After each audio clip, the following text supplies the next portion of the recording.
ನಮಸ್ಕಾರ ಕಂಪ್ಲೀಟ್ ನ್ಯೂಸ್ಗೆ ಸ್ವಾಗತ. ನಾನು ನವಿತಾ ಜೈನ್. ಇವತ್ತು ಗುಜರಾತ್ ಮತ್ತು ಹಿಮಾಚಲ ಪ್ರದೇಶ ಚುನಾವಣಾ ಫಲಿತಾಂಶ ಹೊರಬಿದ್ದಿದೆ. ಗುಜರಾತ್ನಲ್ಲಿ ಕೇಸರಿ ಭರ್ಜರಿ ಜಯಬೇರಿಯನ್ನ ಬಾರಿಸಿದೆ.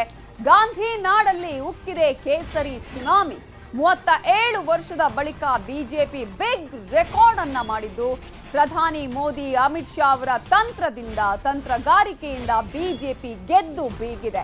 37 ವರ್ಷಗಳಿಂದ ಇದ್ದಂತಹ ಈ ಹಿಂದಿನ ದಾಖಲೆಯನ್ನು ಕೂಡ ಈಗ ಉಡೇಸ್ ಮಾಡಿದೆ ಬಿಜೆಪಿ. ಈ ಮೂಲಕ ಭರ್ಜರಿ ಜಯಬೇರಿಯನ್ನ ಬಾರಿಸಿದ್ದು, ಅಭಿವೃದ್ಧಿಯ ದಾಪುಗಾಲಿನತ್ತ ಜನ ಮನ್ನಣೆಯನ್ನ ಹಾಕ್ತಾರೆ ಅನ್ನೋದಕ್ಕೆ ಈ ಸಲದ ರಿಸಲ್ಟೇ ಸಾಕ್ಷಿಯಾಗಿದೆ.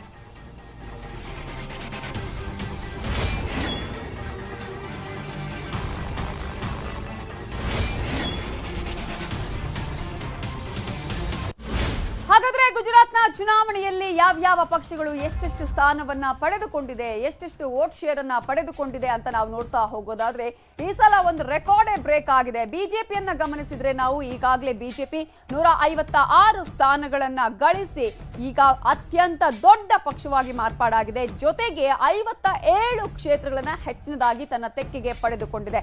ಈ ಮೂಲಕ 37 ವರ್ಷಗಳ ಒಂದು ರೆಕಾರ್ಡ್ ಇದೆಯಲ್ಲ, ಅದನ್ನ ಈಗ ಬ್ರೇಕ್ ಮಾಡಿದೆ. ಈ ಹಿಂದೆ ಕಾಂಗ್ರೆಸ್ 149 ಸ್ಥಾನಗಳನ್ನ ಪಡೆದುಕೊಂಡಿತ್ತು 1985ರಲ್ಲಿ. ಬಟ್ ಈ ಸಲ ಅವೆಲ್ಲಕ್ಕಿಂತಲೂ ಹೆಚ್ಚಿನ ಸ್ಥಾನವನ್ನ ಬಿಜೆಪಿ ಪಡೆದುಕೊಂಡಿದೆ. ಕಾಂಗ್ರೆಸ್ನ ಕತೆ ಏನು ಅಂತ ನೋಡೋದಾದ್ರೆ, ಕಾಂಗ್ರೆಸ್ ಈಗಾಗಲೇ ಇಲ್ಲಿ ಕೇವಲ 17 ಸ್ಥಾನಗಳನ್ನು ಪಡ್ಕೊಳ್ಳೋದಕ್ಕಷ್ಟೇ ಸಾಧ್ಯ ಆಗಿರೋದು. ತನ್ನ ತೆಕ್ಕೆಯಲ್ಲಿದ್ದಂತಹ ಉಳಿದ ಕ್ಷೇತ್ರಗಳನ್ನು ಕಳೆದುಕೊಂಡಿದೆ. 60 ಕ್ಷೇತ್ರಗಳನ್ನ ಕಳೆದುಕೊಂಡು ಕಾಂಗ್ರೆಸ್ ಹೀನಾಯ ಸೋಲನ್ನ ಅನುಭವಿಸಿದೆ. ಜೊತೆಗೆ ಈಗಾಗಲೇ 18ರಿಂದ 19 ಸ್ಥಾನ ಬೇಕಾಗಿತ್ತು ಅಧಿಕೃತ ಒಂದು ವಿರೋಧ ಪಕ್ಷವಾಗಿ ಇರೋದಕ್ಕೆ. ಆದ್ರೆ ಈ ಸಲ ಅದು ಕೂಡ ಸಾಧ್ಯ ಆಗ್ತಾ ಇಲ್ಲ ಕಾಂಗ್ರೆಸ್ಗೆ. ಇನ್ನು ಮೂರನೇ ಪಕ್ಷ ನಾವು ಗಮನಿಸೋದಾದ್ರೆ ಆಪ್, ಇಲ್ಲಿ ದೊಡ್ಡ ಮಟ್ಟದ ಒಂದು ತಂತ್ರಗಾರಿಕೆಯನ್ನ ಮಾಡಲಾಗಿತ್ತು. ಜೊತೆಗೆ ಹೆಚ್ಚಿನ ಕ್ಷೇತ್ರಗಳ ನಿರೀಕ್ಷೆ ಮಾಡಲಾಗಿತ್ತು. ಬಟ್ 5 ಕ್ಷೇತ್ರಗಳಲ್ಲಿ ಗೆಲುವನ್ನ ಸಾಧಿಸಿದೆ. ಈ ಮೂಲಕ ಈ ವರ್ಷ 5 ಸ್ಥಾನಗಳನ್ನ ತನ್ನ ತೆಕ್ಕೆಗೆ ಪಡೆದುಕೊಂಡಿದೆ. ಈ ಮೂಲಕ ಹೊಸ ಖಾತೆಯನ್ನ ಅಲ್ಲಿ ತೆರೆದಿದೆ ಆಪ್ ಪಕ್ಷ. ಇನ್ನು ನಾವು ಇತರರನ್ನ ಗಮನಿಸೋದಾದ್ರೆ, ಈ ಹಿಂದೆ 5 ಕ್ಷೇತ್ರಗಳಲ್ಲಿ ಗೆಲುವನ್ನ ಸಾಧಿಸಿದ್ರು ಪಕ್ಷೇತರರು. ಆದ್ರೆ ಈ ಸಲ ಬೇರೆ ಬೇರೆ ಪಕ್ಷದ ಅಭ್ಯರ್ಥಿಗಳನ್ನ ನಾವು ಗಮನಿಸಿದ್ರೆ ಕೇವಲ 4 ಸ್ಥಾನಗಳನ್ನ ಪಡ್ಕೊಂಡಿದ್ದಾರೆ. 1 ಸ್ಥಾನ ಮೈನಸ್ ಆಗಿರುವುದನ್ನ ಗಮನಿಸಬಹುದು. ಒಟ್ಟಾರೆಯಾಗಿ ಇಡೀ ಚಿತ್ರಣವನ್ನ ನಿಮ್ಮ ಮುಂದೆ ಇಟ್ಟಿದ್ದೀವಿ. ಬಿಜೆಪಿ 156 ಸ್ಥಾನಗಳಲ್ಲಿ ಗೆಲುವನ್ನ ಸಾಧಿಸಿದೆ. ಕಾಂಗ್ರೆಸ್ ಕೇವಲ 17 ಸ್ಥಾನವನ್ನು ಪಡ್ಕೊಳ್ಳೋದಕ್ಕಷ್ಟೇ ಸಾಧ್ಯ ಆಗಿದೆ. ಆಪ್ 5 ಸ್ಥಾನ, ಹಾಗೇನೆ ಇತರರು 4 ಸ್ಥಾನವನ್ನ ಪಡ್ಕೊಳ್ಳುವಲ್ಲಿ ಈಗಾಗಲೇ ಸಕ್ಸಸ್ ಆಗಿರೋದನ್ನ ನಾವು ಗಮನಿಸ್ತಾ ಇದ್ದೀವಿ.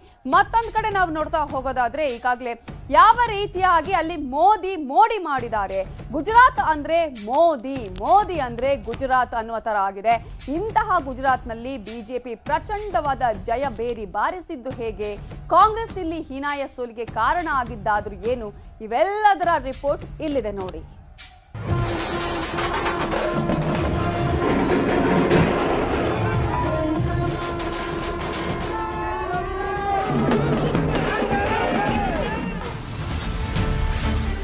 ಗುಜರಾತ್ನಲ್ಲಿ ಸತತ 27ನೇ ವರ್ಷವೂ ಬಿಜೆಪಿಯೇ ಬಾಸ್. ಮೋದಿ ಸುನಾಮಿ ಕೊಚ್ಚಿ ಹೋದ ಕಾಂಗ್ರೆಸ್ ಆಪ್.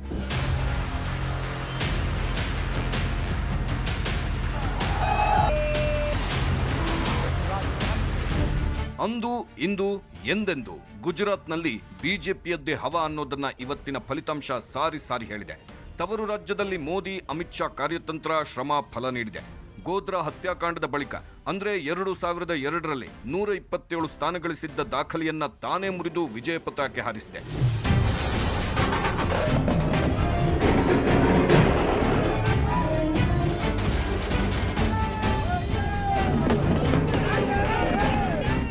ಮೋದಿ ಅಮಿತ್ ಶಾ ತಂತ್ರಗಾರಿಕೆ ಫಲ ಕೊಟ್ಟಿದ್ದು ಹೇಗೆ ಅನ್ನೋದನ್ನ ನೋಡೋದಾದ್ರೆ, ಮೋದಿ ಅಮಿತ್ ಶಾ ಟಾರ್ಗೆಟ್ 150 ಗುರಿ ಫಲ ನೀಡಿದೆ. ಇದಕ್ಕಾಗಿ ಸಂಪ್ರದಾಯ ಬದಿಗಿಟ್ಟು ಹೊಸ ಮುಖಗಳಿಗೆ ಮಣೆ ಹಾಕಲಾಗಿತ್ತು. 20ಕ್ಕೂ ಹೆಚ್ಚು ಹಿರಿಯ ಹಾಗೂ ಹಾಲಿ ಶಾಸಕರಿಗೆ ಟಿಕೆಟ್ ನೀಡದೆ ಹಾರ್ದಿಕ್ ಪಟೇಲ್, ಅಲ್ಪೇಶ್ ಠಾಕೂರ್ ರಂತಹ ಯುವಕರನ್ನ ಪಕ್ಷಕ್ಕೆ ಸೆಳೆದು ಟಿಕೆಟ್ ನೀಡಲಾಗಿತ್ತು. ಅಲ್ಲದೆ ಆಧುನಿಕ ಗುಜರಾತ್ನ ನಿರ್ಮಾತೃ ಎಂಬ ಸಂದೇಶವನ್ನ ಜನರ ಮನದಲ್ಲಿ ಬೇರೂರುವಂತೆ ಸಂದೇಶ ನೀಡಲಾಯಿತು. ಗೆಲ್ಲುವ ಭರವಸೆ ಇದ್ರೂ ಕಿಂಚಿತ್ತೂ ನಿರ್ಲಕ್ಷ್ಯ ಮಾಡದೆ ಪ್ರಧಾನಿ ಮೋದಿ ಬರೋಬ್ಬರಿ 31 ರ್ಯಾಲಿ ನಡೆಸಿದ್ರು. ಅಷ್ಟೇ ಅಲ್ಲ, ಒಂದೇ ದಿನ 50 ಕಿಲೋಮೀಟರ್ ಮೆಗಾ ರೋಡ್ ಶೋ ಮೂಲಕ ಜನರ ಗಮನ ಸೆಳೆದಿದ್ರು. ಅಲ್ಲದೆ ಸೌರಾಷ್ಟ್ರ ಭಾಗದಲ್ಲಿ ಕಾಂಗ್ರೆಸ್ ಬಲ ಕ್ಷೀಣವಾಗಿದ್ದು ಬಿಜೆಪಿಗೆ ಪ್ಲಸ್ ಪಾಯಿಂಟ್ ಆಗಿತ್ತು. ಕಾಂಗ್ರೆಸ್ ನಾಯಕರ ಲೂಸ್ ಸ್ಟಾಕ್ಗಳನ್ನು ಸಮರ್ಥವಾಗಿ ಬಳಸಿಕೊಳ್ಳಲಾಯಿತು. ಮೋದಿ ತವರಲ್ಲಿ ನಡೆಯಲಿಲ್ಲ ಕಾಂಗ್ರೆಸ್ ಆಟ. ಗೆಲುವು ದಾಖಲಿಸಿದ್ದಲ್ಲೇ ಸೋಲಲ್ಲೂ ರೆಕಾರ್ಡ್. ಗುಜರಾತ್ನಲ್ಲಿ ಮೋದಿ ಅಶ್ವಮೇಧ ಕುದುರೆ ಕಟ್ಟಿಹಾಕುವಲ್ಲಿ ಕಾಂಗ್ರೆಸ್ ನಾಯಕರು ಮತ್ತೊಮ್ಮೆ ವೈಫಲ್ಯ ಅನುಭವಿಸಿದ್ದಾರೆ. ಕಳೆದ ಚುನಾವಣೆಯಲ್ಲಿ ತೀವ್ರ ಪೈಪೋಟಿಯ ಸುಳಿವು ನೀಡಿದ್ದ ಕಾಂಗ್ರೆಸ್ ನಾಯಕರು ಈ ಬಾರಿ ಹೆಸರಿಲ್ಲದೆ ಸೋತು ಸುಣ್ಣವಾಗಿದ್ದಾರೆ. ಅಷ್ಟೇ ಅಲ್ಲ, ಒಂದು ಕಾಲದಲ್ಲಿ ಕಾಂಗ್ರೆಸ್ ಸುವರ್ಣ ಯುಗ ಸೃಷ್ಟಿಗೆ ಸಹಕಾರಿಯಾಗಿದ್ದ ಸ್ಥಳದಲ್ಲಿ ಈ ಬಾರಿ 2 ಅಂಕೆ ತಲುಪಲು ತಿಣುಕಾಡಿದ್ದಾರೆ. ಅಷ್ಟೇ ಅಲ್ಲ, ಕಳೆದ ಬಾರಿ ಅಧಿಕಾರದ ಸನಿಹದಲ್ಲಿದ್ದವರು ಈ ಬಾರಿ ಅಧಿಕೃತ ವಿಪಕ್ಷ ಸ್ಥಾನದಿಂದಲೂ ವಂಚಿತರಾಗಿದ್ದಾರೆ.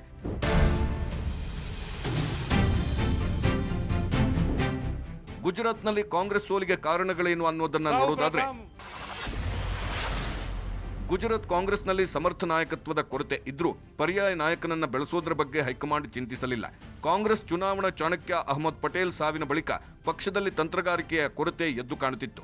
ಅಲ್ಲದೆ ಮೋದಿ ಅಮಿತ್ ಶಾ ಅಲೆ ಎದುರು ಸಮರ್ಥ ಪ್ರಚಾರ ನಡೆಸದೇ ಇದ್ದದ್ದು ಕೂಡ ಹಿನ್ನಡೆಗೆ ಕಾರಣ. ಅಲ್ಲದೆ ಕಾಂಗ್ರೆಸ್ ವರಿಷ್ಠರಿಂದಲೂ ಗುಜರಾತ್ ಬಗ್ಗೆ ಸದಾ ನಿರ್ಲಕ್ಷ್ಯ ಇದ್ದೇ ಇತ್ತು. ಇನ್ನು ಭಾರತ್ ಜೋಡೋ ಯಾತ್ರೆಯಲ್ಲಿ ಮಗ್ನರಾಗಿದ್ದ ರಾಹುಲ್ ಗಾಂಧಿ ಕೂಡ ಪ್ರಚಾರದ ಕಡೆ ಗಮನ ಹರಿಸಲಿಲ್ಲ. ಅಲ್ಲದೆ ಸೂಕ್ತ ವಸ್ತು ವಿಷಯದ ಆಧಾರದಲ್ಲಿ ಬಿಜೆಪಿ ಪಕ್ಷದತ್ತ ವಾಲಿದ್ರು. ಜೊತೆಗೆ ಪ್ರಚಾರದ ವೇಳೆ ಪ್ರಧಾನಿ ಮೋದಿಯನ್ನ ಮಲ್ಲಿಕಾರ್ಜುನ್ ಖರ್ಗೆ ರಾವಣನಿಗೆ ಹೋಲಿಸಿದ್ದು ಸಾಕಷ್ಟು ವಿವಾದವಾಗಿತ್ತು. ಇದರ ಜೊತೆಗೆ ಕಾಂಗ್ರೆಸ್ನ ಸಾಂಪ್ರದಾಯಿಕ ಮತಗಳಿಗೆ ಆಪ್ ಪಕ್ಷ ಬಲಬೀಸಿದ್ದು ಕೂಡ ಕಾಂಗ್ರೆಸ್ ಸೋಲಿಗೆ ಕಾರಣ.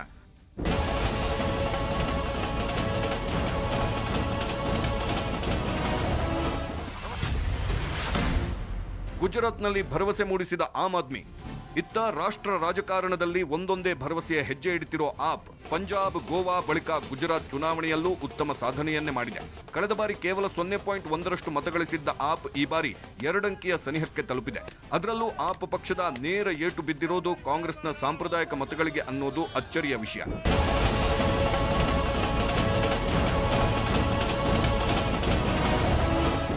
ಗುಜರಾತ್ನಲ್ಲಿ ಆಪ್ ಸಾಧನೆ ಹೇಗಿತ್ತು ಅನ್ನೋದನ್ನ ನೋಡೋದಾದ್ರೆ, ಗುಜರಾತ್ನಲ್ಲಿ ಬಿಜೆಪಿ ಉತ್ತಮ ಸಾಧನೆ ಮಾಡುವ ಮೂಲಕ ಝಾಂಡಾ ಊರಿದೆ.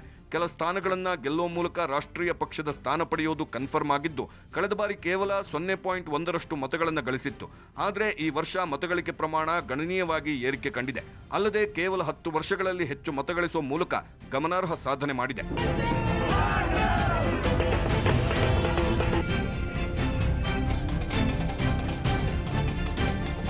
ಒಟ್ಟಾರೆ ಇಡೀ ದೇಶದ ಗಮನ ಸೆಳೆದಿದ್ದ ಗುಜರಾತ್ ಚುನಾವಣೆ ಅಂತ್ಯವಾಗಿದ್ದು, ಬಿಜೆಪಿ ಗೆಲುವಿನ ಉತ್ಸಾಹದಲ್ಲಿದ್ದರೆ ಕಾಂಗ್ರೆಸ್ ಮತ್ತೊಮ್ಮೆ ಆತ್ಮಾವಲೋಕನ ಮಾಡಿಕೊಳ್ಳಬೇಕಿದೆ. Bureau report, news 18 Kannada.